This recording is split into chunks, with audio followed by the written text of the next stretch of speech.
to an online event of the Affiliation of Christian Biologists, a division of the American Scientific Affiliation. My name is Brian Groyle, and I'm president of the biology group. Tonight's event is the first in a series of 9 events that we are hosting on the topic of evolution and creation. The overall goal of this interdisciplinary series is to explore the scientific theory of evolution and the theological implications of the biblical text regarding the doctrine of creation.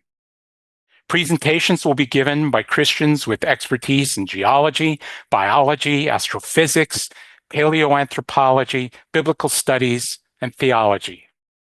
Our sincere hope is that by the end of this series, you will see the harmony that exists between science and scripture, especially as it relates to evolution and creation. This evening, we are delighted to have Keith Miller as our guest speaker. Keith obtained his Bachelor of Arts degree from Franklin and Marshall College, his Master of Arts from State University of New York at Binghamton, and his PhD from the University of Rochester, all in geology. He taught in the geology department at Kansas State University for 27 years, with teaching and research interests in Earth history, paleontology, and climate science. He has also spoken and written extensively on the nature of science and on the interface of science and Christian faith. After retiring from Kansas State in 2017, Keith taught earth science as an adjunct faculty member at Messiah College for 4 years. He is the editor and co-author of the book, Perspectives on an Evolving Creation, and a fellow of the American Scientific Affiliation. Keith and his wife Ruth, who is also an ASA member, are members of the New Holland Mennonite Church in Pennsylvania. The title of Keith's presentation tonight is Understanding Evolution, Addressing Common Misconceptions about Evolutionary Science. Keith, it's great to have you join us. Thank you very much for the invitation. As has been indicated, this is the first in a series, and the objective of my presentation is to address the common misconceptions of evolutionary science. Because this is a really broad topic, and I have limited time, I'm going to focus on those issues which I feel are most important and most fundamental. So much of the opposition to evolution is a consequence of 2 things. Fundamental misunderstandings of the nature of science itself and the content of evolutionary theory. And one common charge made against evolutionary theory is that it promotes atheism. So a good place to start is look at the co-originators of evolution by natural selection. And obviously, Charles Darwin is one, but you may not know Alfred Russel Wallace. Both of these men independently arrived at the idea of evolution by natural selection, and they presented their new ideas to the scientific community together as a co-authored presentation. Well, Charles Darwin lost his Christian faith during the course of his life, but he was never an atheist. I mean, he never claimed to be an atheist. He preferred the term agnostic, and he remained very supportive of Christian missions. And he was also extremely active in the anti-slavery movement in Britain at the time. Alfred Russel Wallace also was not a Christian, but he was a spiritualist. He was very much a spirit-minded person. And he was also very engaged in the social and ethical issues at the time. He was strongly opposed to the developing ideas of eugenics. He was opposed to the growing militarism, which ended up coming with World War I. And one of the well-known quotes from The Origin of Species. This is on the very last sentence in The Origin of Species by Charles Darwin. There is a grandeur in this view of life, with its several powers having been originally breathed by the Creator into a few forms or into one. And whilst this planet has gone cycling on according to the fixed laws of gravity, from so simple a beginning, endless forms, most beautiful and most wonderful, have been and are being evolved. And interestingly, one of Darwin's closest friends and confidants was Asa Gray.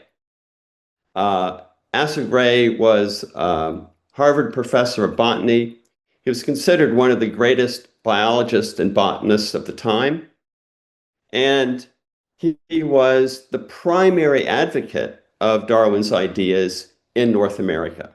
And he was also an evangelical Christian. And he argued that natural selection did not exclude divine design and saw it as a contribution to natural theology. And while supporting the scientific concept of Darwinism, he opposed its extension into what became known as social Darwinism. If we forward ourselves 100 years, with the assembly of what became known as the modern evolutionary synthesis, we look at Theodosius Dobzhansky, who was really a central figure in putting together what became the modern theory of evolution. And Dobzhansky himself was also a Christian, a very committed and outspoken Christian. And in one of his well-known articles called Nothing Makes Sense Except in the Light of Evolution, he writes, "I am a creationist and an evolutionist. Evolution is God's or nature's method of creation."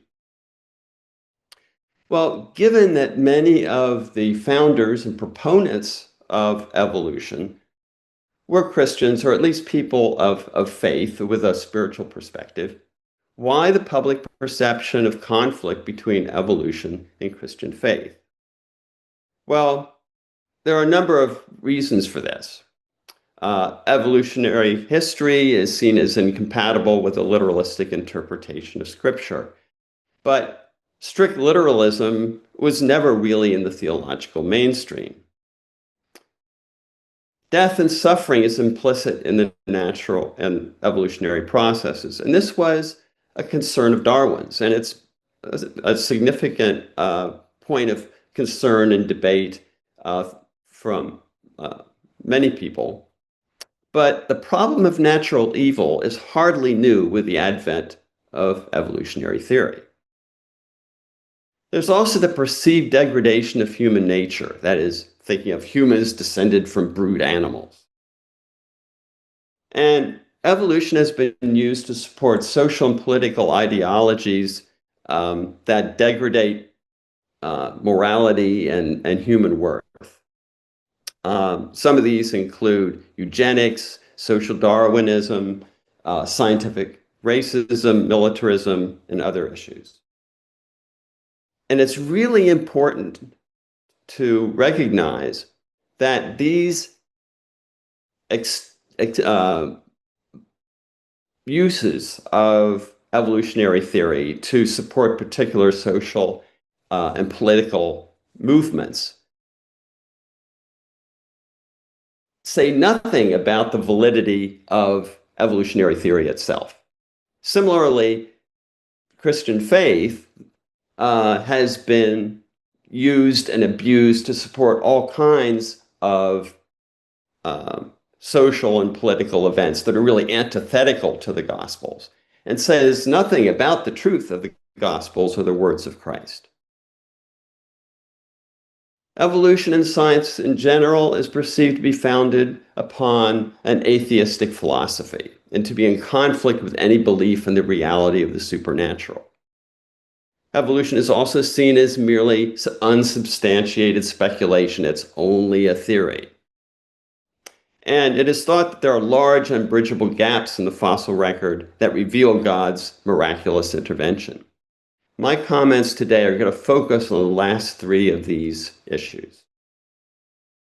So, scientific method has been accused of being atheistic.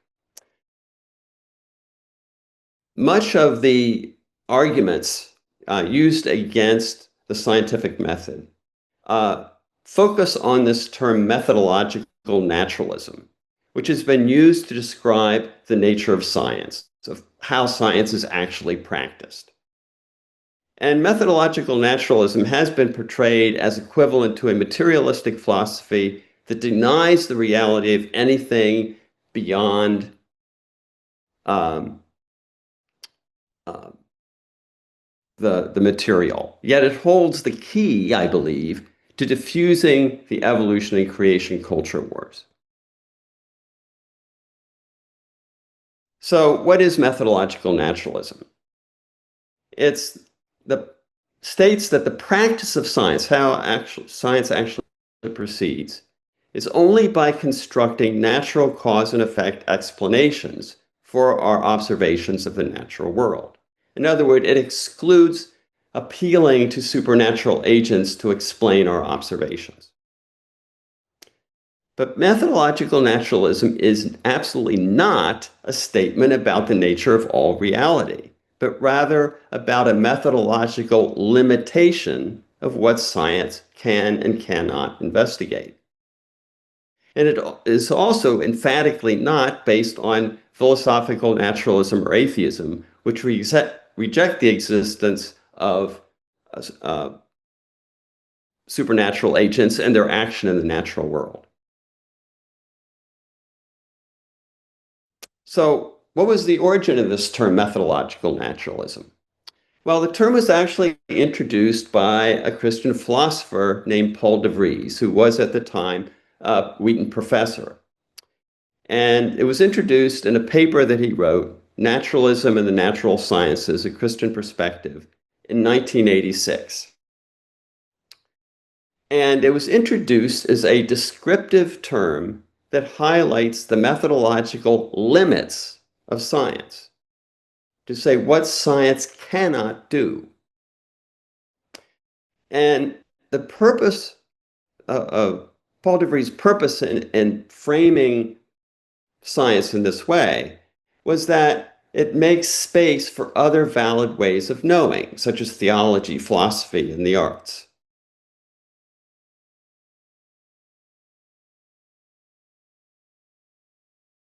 So, methodological naturalism indicates that science is incapable of investigating supernatural action. Why? It's because supernatural agents are unconstrained. That is, they have no limitations. We think of God as being omnipotent. They can act in any way and they can bring about any conceivable end. So, a supernatural agent, as far as science is concerned, as far as a scientific description is concerned, is a black box. It really has no explanatory power. It's the same as saying, I don't know. And it provides no insight into understanding the mechanisms by which a particular observation or historical event occurred. So, and also science, because of these limitations, can say nothing about the existence or action of a supernatural agent. This is a very well-known cartoon by Harris and it captures this really, really well. So it's a blackboard, it's a bunch of equations, then it says a miracle occurs, and then a bunch more equations. And the one professor says to the other, I think you should be more explicit in step 2. A miracle occurs here is not a scientific explanation. Again, it contributes nothing to our scientific understanding. And it's also really important that methodological naturalism in no way restricts the faith of a scientist. Removing supernatural agents from scientific descriptions actually enables science to be practiced by a diverse community of scientists. People of any religious faith or none can gather together, examine the available evidence, and come to a consensus conclusion about what the best scientific explanation is for a set of observations. So I can go to a scientific meeting. In that scientific meeting, there may be Christians and Muslims, or there may be Hindus, agnostic, atheists. We can all gather together. We can all look at the same evidence, same observational evidence, and we can come to some agreement about what the best current explanation is for those observations. That is why science is so powerful. It's because it is neutral with regard to religious belief. Each person is still free to interpret and understand scientific explanations within their own belief system. In fact, I say that it's really incumbent upon us to do that if we're going to have kind of a complete integrated worldview. I am completely free to integrate my science and faith, but that integration itself is not a scientific conclusion. Again, to emphasize, science is not the only path to truth. Another important thing to understand about science, scientific enterprise, is like all other types of knowledge, it rests on unprovable assumptions. Regardless of what type of knowledge you're exploring, eventually you come to a point where you're resting on conclusions that cannot themselves be proven. And for the scientific enterprise, these rest on these few basic assumptions. There is an objective physical reality, and our senses give us real information about that objective universe, that objective reality. And the real universe is potentially comprehensible to us. Well, you might say, well, yeah, that seems fairly obvious. But these foundations were laid down in the 18th century. And these assumptions are based on the philosophy of realism. Sometimes it was called the common sense philosophy. And one of its predominant proponents was the philosopher Thomas Reid. And he argued that we pursue knowledge that corresponds with reality, with what is true. And the object of science is to move our understanding closer and closer to the truth of that objective universe.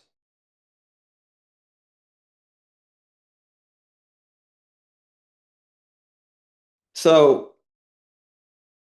the idea of realism is set against that of the skeptics and relativists. And those views actually still persist to the present day.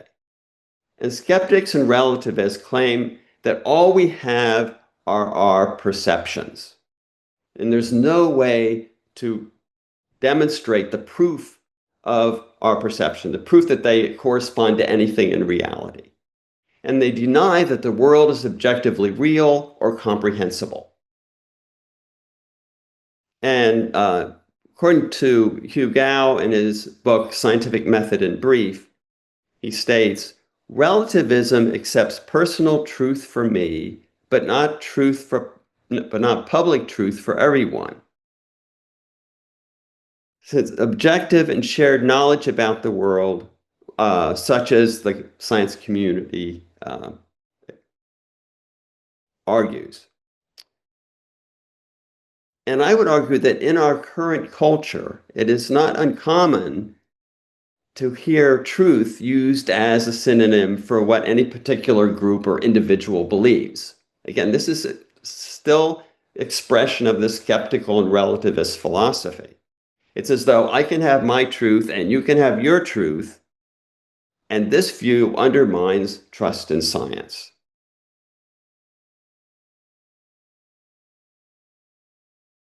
So it's important that the assumptions on which science are based are consistent with belief in a God whose character and being are unchanging. And it provides a basis for our expectation that the natural world follows regular, consistent, and predictable patterns.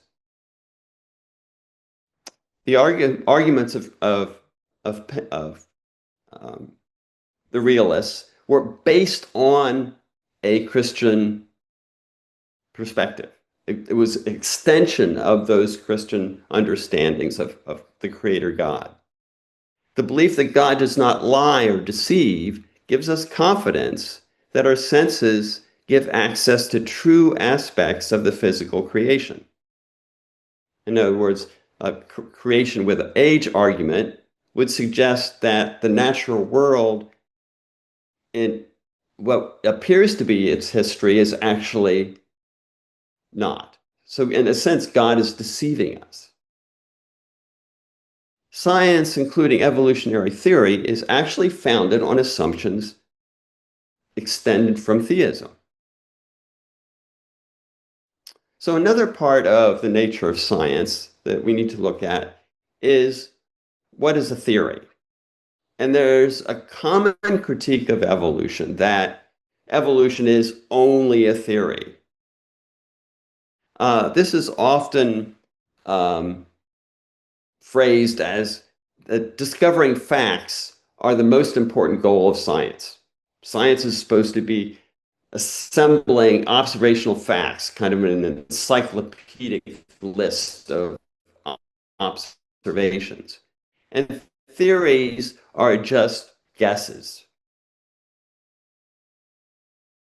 However, the discovery of facts themselves provide no understanding or causal explanation. And they also don't permit the prediction of new discoveries or observations. The theories need the observational facts as a basis, but what they provide is an explanatory framework that allows us to explain those observations and what those connections are between those observations, and therefore to make predictions about future observations. And scientists are driven by unanswered questions about what we don't know. And this provides pathways to new discovery. And it's a pursuit of the unknown that results in correcting current understandings of the natural world, as well as opening up whole new areas of inquiry. It's also important to realize that our theories are always going to be incomplete and open to correction. We will never be sure that we fully understand anything. And it is the open-endedness of science that makes it exciting. The fact that we have the hope that we can discover something genuinely new, that we can expand our horizons of our understanding of the natural world. It's that exploration of the unknown that drives science. If it didn't exist, the purpose of science would evaporate. Quote from Nicholas Rescher in his book, The Limits of Science, says, "Our theorizing about the nature of the real is a fallible estimation, the best that can be done at this time in this particular state of the art. Our science is an historical phenomenon, is one transitory state of things in an ongoing process." In other words, yes, science is moving forward. We have new tools, we can make new observations, our theories are more explanatory powerful, we can explain more things than we could 100 years ago or 200 years ago. But in reality, we're still no closer to thinking that we understand everything. It'll always be open-ended and always subject to change and correction. What makes a good theory? What makes one theory better than another theory? The more diverse observations that a theory can explain, and the more testable predictions a theory makes, the more powerful and useful it is. Good theories also raise new questions, and these questions drive new science. Theories that have extensive and explanatory power and predictive power are still never proven.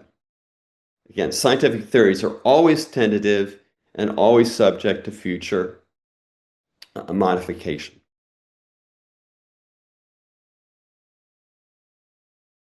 And evolution is one of the most powerful and unifying theories in science, generating fruitful and testable hypotheses.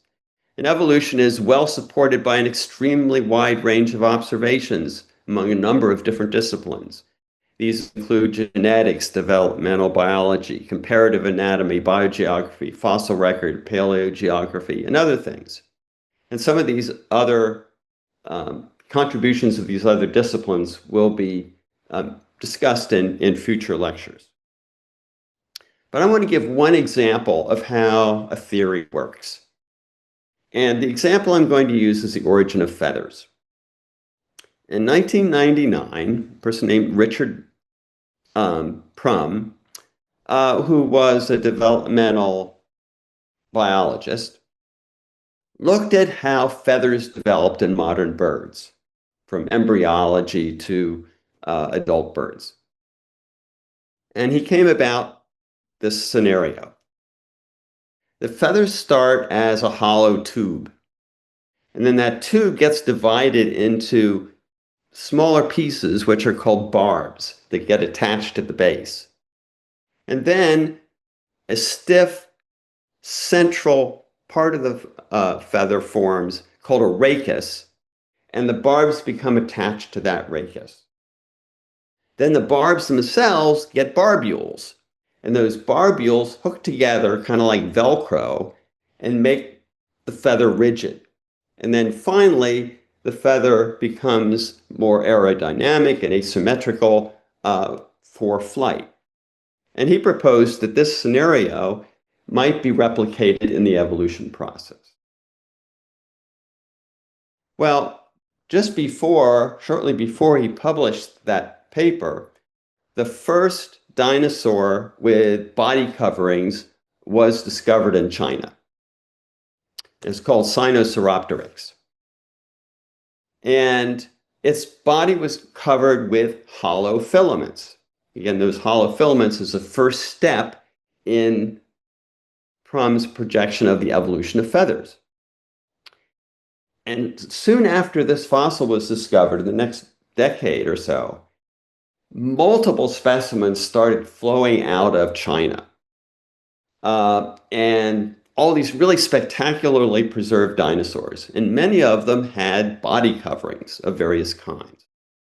So there's a huge flow of new discoveries of body coverings in dinosaurs and early birds.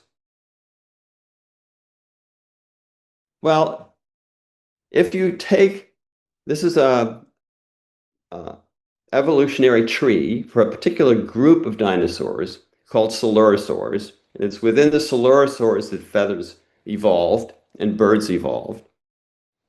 And if you look at this kind of upward branching tree, the closer things are on that tree, the more closely related they are.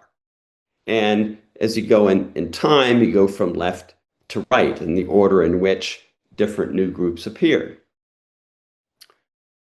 Now, if you take all those different types of body coverings and superimpose them on that evolutionary tree, what you find is you get exactly the same pattern that Prum had predicted, going from hollow feathers to barbs joined at the base, to a rachis with barbs, to barbules, and then to flight feathers.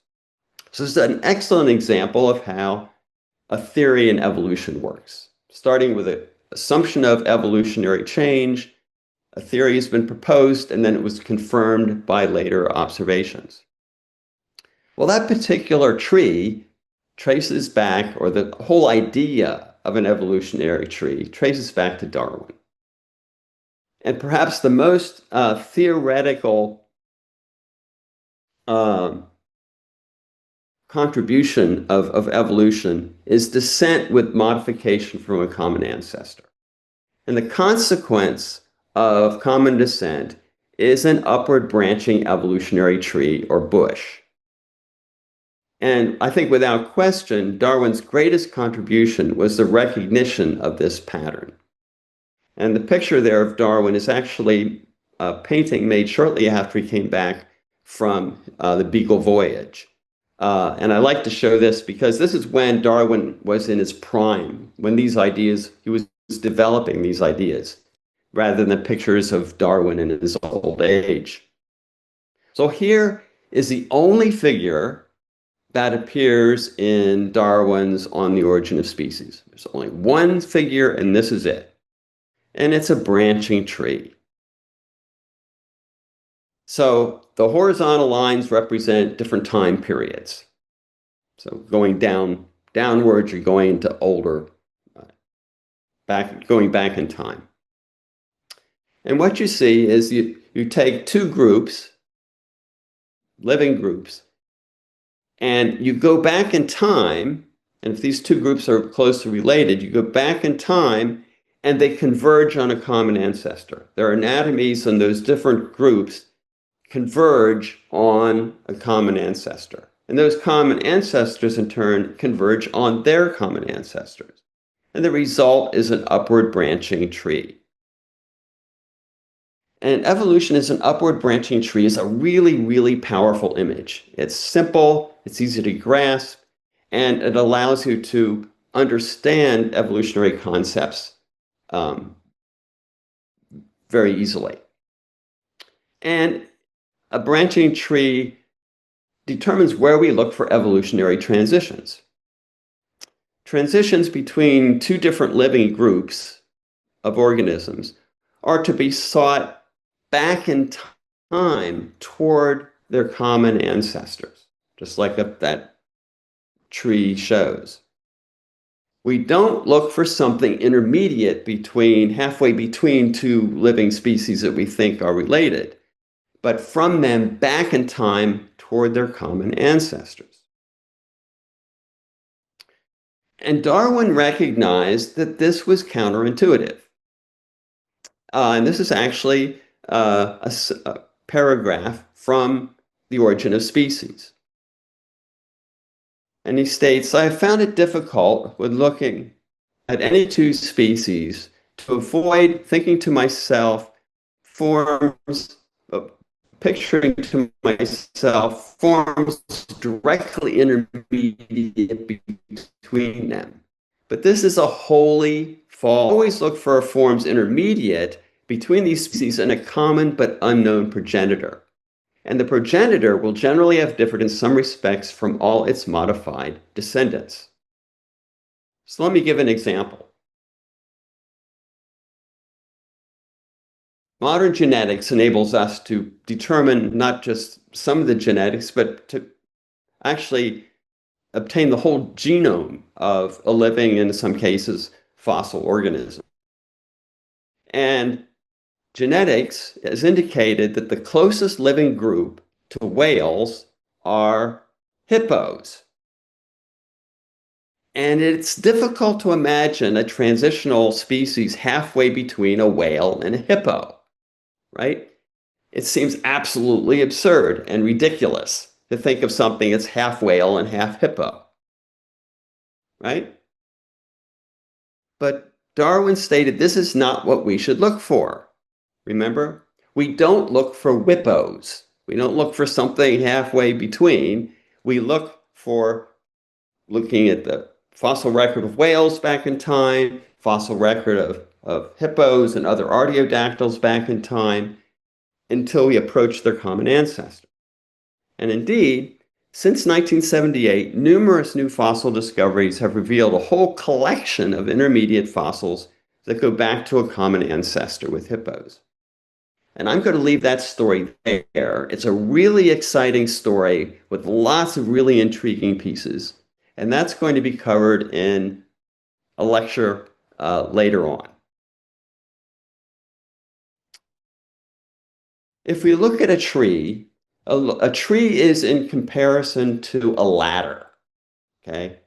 And a ladder view of evolution is called orthogenesis. So instead of a branching tree where lineages are split and diversify in time, in orthogenesis or in a ladder, you're climbing up this tree from one species to the next.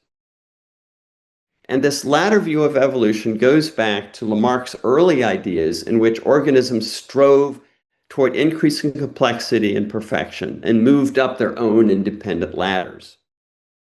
In a ladder, a gap in our knowledge of evolutionary history becomes a missing rung on a ladder. It becomes a missing link. And the repeated use of the term missing link in the media has resulted in this old linear view of evolution to be continually refreshed in people's minds. What's the problem with ladders? Well, as I already indicated, if a ladder is missing a rung, the ladder breaks. And you've broken evolutionary continuity, and it becomes a missing link, right? And the phrase missing link implies that the validity of an evolutionary interpretation on the discovery of a particular unique specimen. So that if you have a missing link, the validity is based on finding this particular missing link in order to verify, have a valid evolutionary sequence. In a ladder, an ancestor species also cannot postdate its descendant.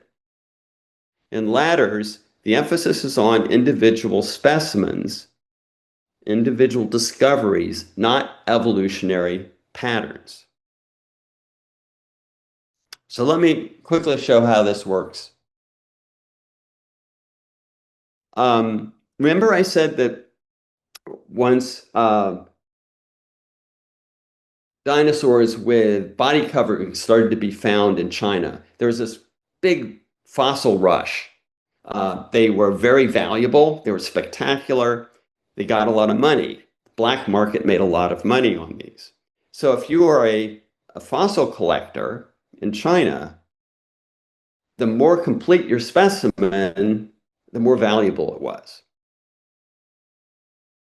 And so during this time, a new specimen was put forward publicly called Archaeoraptor.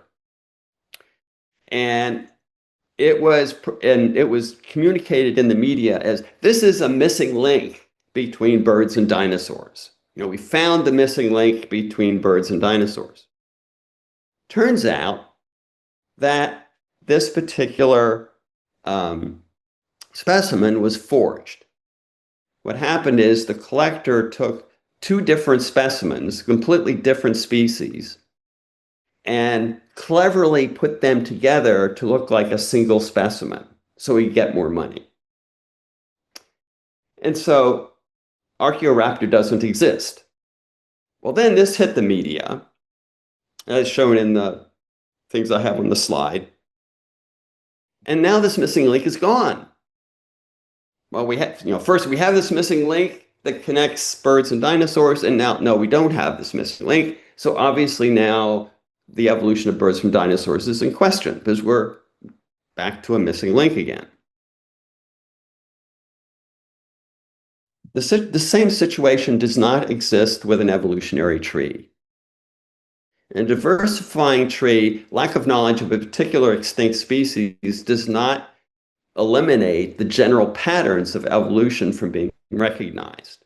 So, for example, in the illustration I have on the left, say the upper left-hand corner is what the evolutionary pattern originally looked like. Each one of those lines is a species or a genus.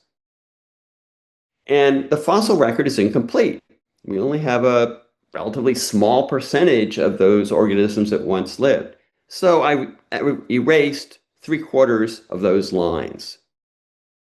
And that would actually be a pretty good fossil record. So that's what the paleontologist deals with. So looking at the characteristics of these different fossil specimens, they reconstruct a tree, right? And that's what's at the bottom, right? If you look at that, there are some of those connections that are wrong. It suggests that there are evolutionary connections that actually didn't exist. But the general shape of the tree, the pattern of the tree is still there. And also, we don't worry about ancestors. We don't have to have ancestors. Paleontology does not search for ancestors. It's not the goal of paleontology. Because even if we physically had an ancestor in our hands, it was a direct ancestor of two other groups, there would be absolutely no way of knowing. So what paleontologists look for are patterns, patterns in the characteristics of extinct species over time. So this brings us to another issue that also is kind of connected to this latter view of evolution. What you see is a very famous, iconic illustration that came out in the Time Life book. And although this wasn't intended, it reinforces this latter view of evolution. And this image has been parodied endlessly. I'm sure you've seen this image, and I'm sure you've seen any number of parodies of this all the way to the present time. It's a very popular thing to parody. But what it does is just keeps emphasizing, reinforcing this idea of a ladder-like view. And from that, you get questions such as that monkeys evolved from, or humans evolved from monkeys, right? Or if humans evolved from monkeys, why are there still monkeys? Or if humans evolved from apes, why are there still apes? Well, like all groups of organisms, human evolution is a complex bush of splitting lineages. And the fossil record is also always going to be incomplete, so we're missing many of the species. So again, we look for patterns. In a branching tree, early appearing ancestral species often coexist with their apparent descendants. And so there's no reason why you have a splitting lineage that an ancestral group doesn't continue to exist and persist and evolve alongside its descendant. That's what we expect. And also because the fossil record is incomplete, we don't know the full time range of each species, we may very likely find a fossil of what we think is an ancestral species that postdates its descendant. In the case of human evolution, monkeys branched off much earlier in primate evolution, and chimps also branched off before the human line of evolution. So let's look at that. This is a really cool diagram showing most of the what are called homonyms that were known at this time. This is 2016. And a hominid is any fossil species that is closer to humans, to modern humans, than it is to chimps.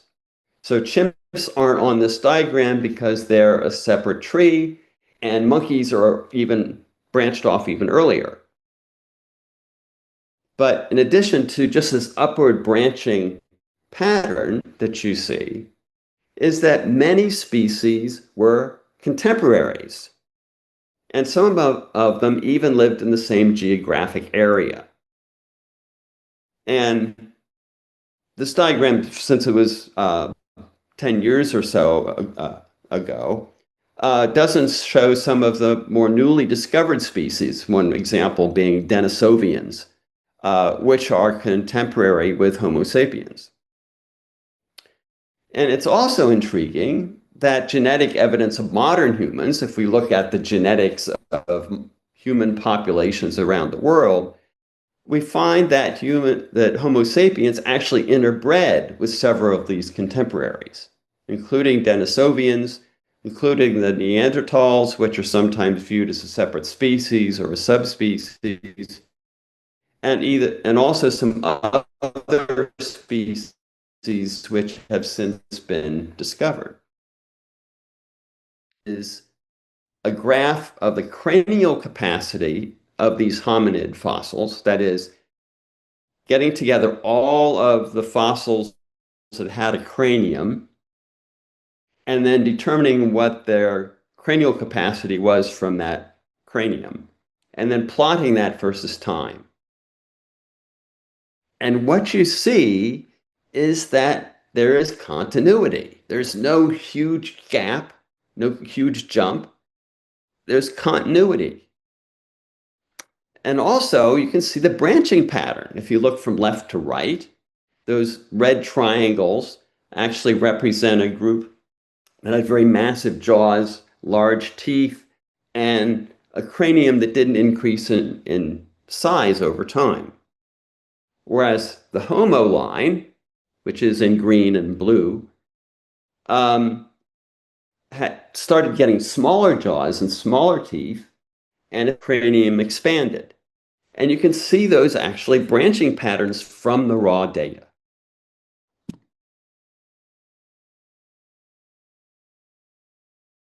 Another misconception of evolution, and again, interestingly, also connected to this linear view of evolution, is that individuals can evolve from generation to generation. And this is actually connected back again to the ideas of Lamarck. And Lamarck proposed that there was kind of a life force, an internal life force, that drove organisms up this ladder of complexity and perfection. It's called the Great Chain of Being. It goes all the way back to Aristotle. And that one of the things that drove their changes was an adaptation to local environments, was through the use and disuse of characters, use and disuse of different anatomical features. And this is sometimes called inheritance of acquired characteristics. Well, interestingly, again, Lamarckism preceded the development of Darwinian evolution and was superseded by it. But a geneticist in Stalinist Russia named Lysenko fully bought into Lamarckian ideas of evolution. And Stalin himself basically told the whole scientific community of Stalinist Russia that you are going to do your research according to Lamarckian principles. The result was this set back Russian genetic research decades. It also caused a catastrophic collapse in Russian agriculture because they were trying to do breeding experiments by Lamarckian principles, and they don't work. So this is important because it shows that a theory that has been superseded by another one, that having the more powerful, the more correct theory can actually have practical implications. In this case, dramatic negative implications by choosing a view of evolution that had been superseded. So communities evolve, not individuals. And evolution is a property of communities. Individuals in a population vary in their anatomical traits and their underlying genetics. And those traits and genetics of a population change over time as a result of which individuals survive to reproduce the next generation. So only a small portion of the original individuals in a population survive to actually reproduce. And so they will therefore be a selection of the original diversity of traits and genetics. So every generation is going to be a selection. And in addition, and part of that is natural selection, which was introduced by Darwin. But there are also other processes involved, like mutations, producing new genetic variation and genetic drift, and gene flow. And these will be, again, talked about in a later presentation. So let's go back to this idea of transitions in the fossil record. Many critics of evolution argue that there are no fossil transitions, at least between large taxonomic groups such as phyla, classes, and orders.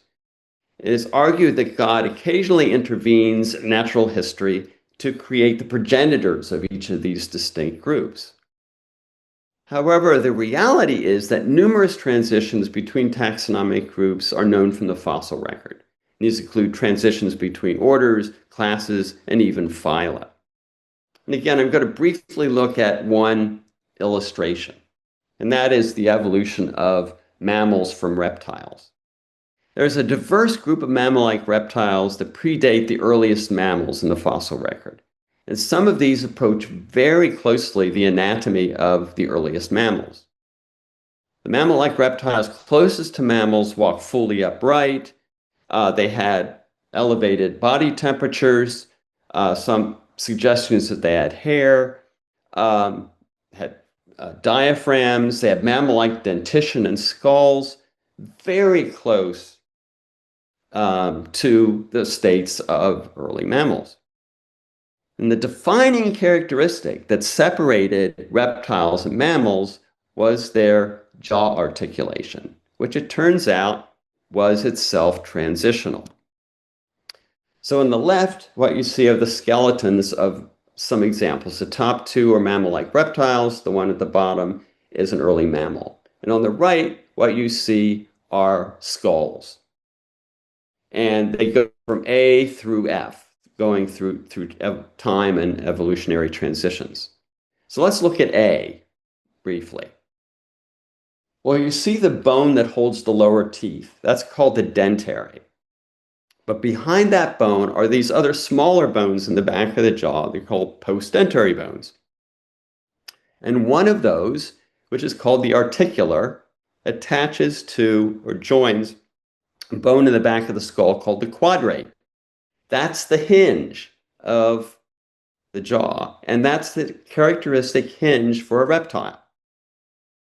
Now, if we go from A to B to C to D, what you see is that lower jaw, that dentary bone, gets larger and larger and extends back towards the back of the skull.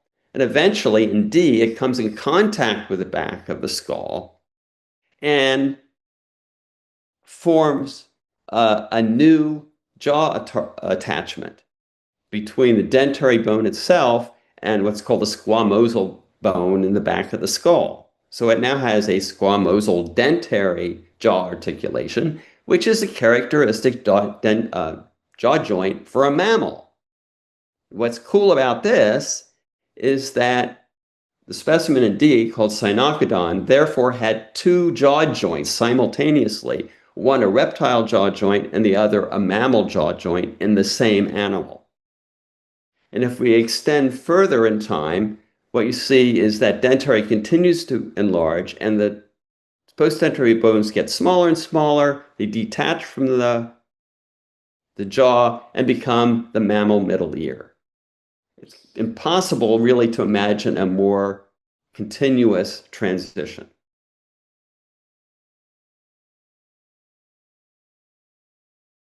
One last issue I want to communicate is this idea of discontinuity, this expectation that the history of life is discontinuous. It's also connected to classification. And the original classification, which was developed by Linnaeus in 1735, with its hierarchical groupings going from genera, families, orders, classes, phyla, gives this impression of discontinuity. And that was intended. The Linnaean system was developed long before evolutionary theory. And the idea was that all organisms within a group were variations on a single divine archetype. So the idea is that you had kind of these, you'd have the archetype which was held in the mind of God, and then all the individual species in that group were just simple variations on that divine archetype. So you had these different clouds, but they were completely separate. There were no transitions. The Linnaean system is no longer used, and it's been replaced by something called cladistics. And what cladistics does is it emphasizes which new anatomical features are added, the sequence in which characters are added in an evolving line of descent. In other words, it's specifically set up to show us transitions, to show how character states change.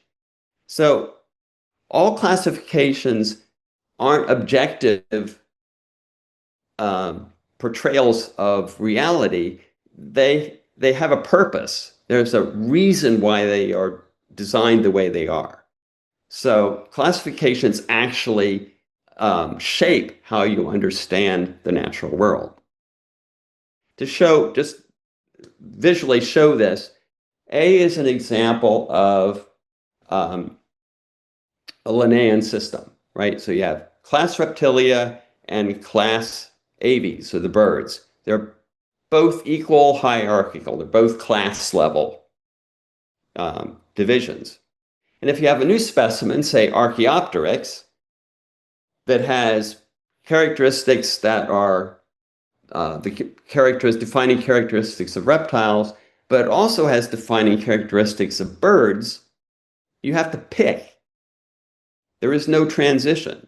It either goes into reptiles or it goes into birds. You have to make a choice. Or you put it in its own group.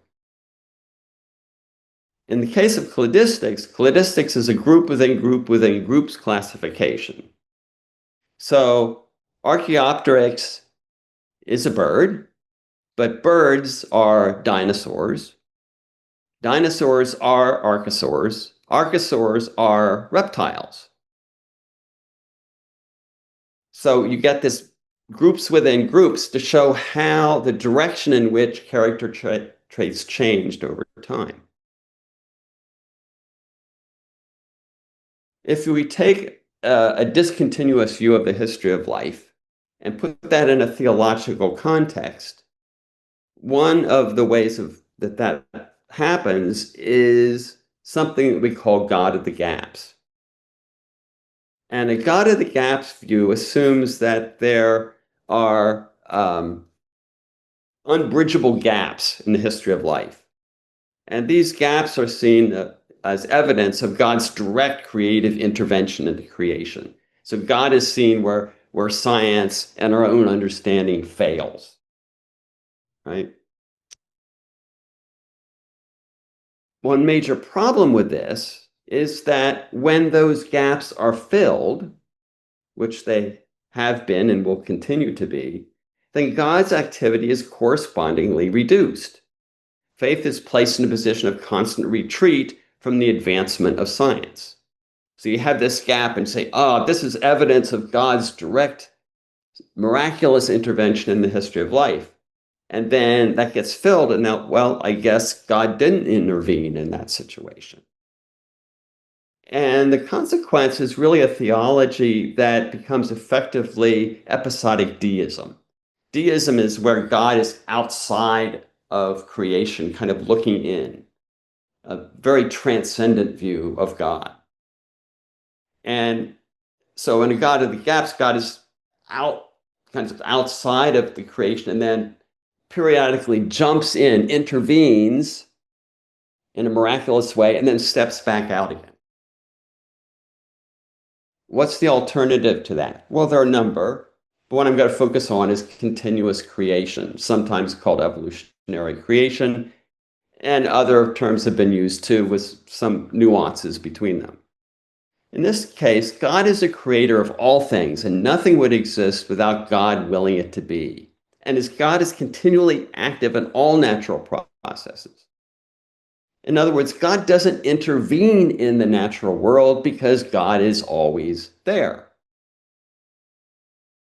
And so in this view, divine creation doesn't imply any necessary breaks in the continuity of cause and effect natural processes. A progressive creative history involving secondary causes is completely consistent with God's providence and immanence in creation, as well as God's transcendence over it. And also, an internally complete scientific description of a natural event or process is not in competition with God's creative action. Because again, God is always there. All natural processes are dependent upon God's continuous action. So, in conclusion, misunderstandings and mischaracterizations of the nature and limitations of science result in much of the popular resistance to the conclusions of modern science. Evolution should not be seen in conflict with the creator God, but rather understood to see how God has acted and continues to act in the natural world. Science is a limited way of knowing and is incapable of providing answers about things like meaning and purpose and morality. And while science may inform these questions, they are pursued outside of science. And we integrate our science and our faith, but that integration itself is not a scientific conclusion. Science does not replace religion or philosophy or the arts as a valid and vital view of our humanity and our desire to fully understand our place in the natural world. Thank you.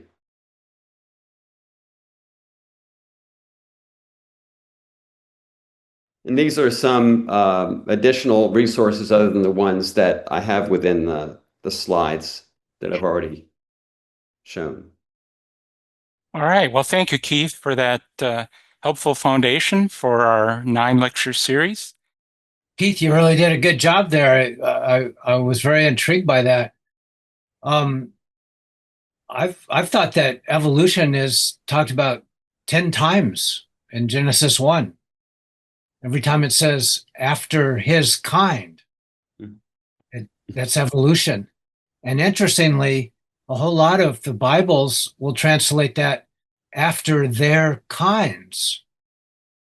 What's your question, Fred? We've got, we're short on time here, so ask your question, okay? Oh, but it's actually after his kind. So what do you think of that? That's my I guess I would argue, I'm very hesitant to see scripture as reflecting scientific understandings, because it's pretty easy to kind of manipulate our understanding or interpretation of scripture to agree with whatever our scientific view is. Obviously, young earth creationists and evolutionists look at the same Bible and both say that the Bible agrees with them. So I think I'd just be really cautious in arguing that scripture itself actually communicates answers to questions that we have within science. I'd just be hesitant to do that. Thank you. That was very interesting. Thank you for the talk. You mentioned at one of your later slides that science cannot answer questions regarding morality. How do you respond to evolutionary biologists who maintain that morality can be explained through evolution and essentially it was a evolved survival mechanism or skill in animals? What's your response to that? No, that's a good question. There is a scientific component looking at the anthropology, physical anthropology, and looking at the diversity of primates today and how they interact, and we can see hints of social interactions that reflect on human emotions. There's not only indications of compassion and empathy within some primates, for example, but there's also competition and war and competition, and so both kind of what we think of as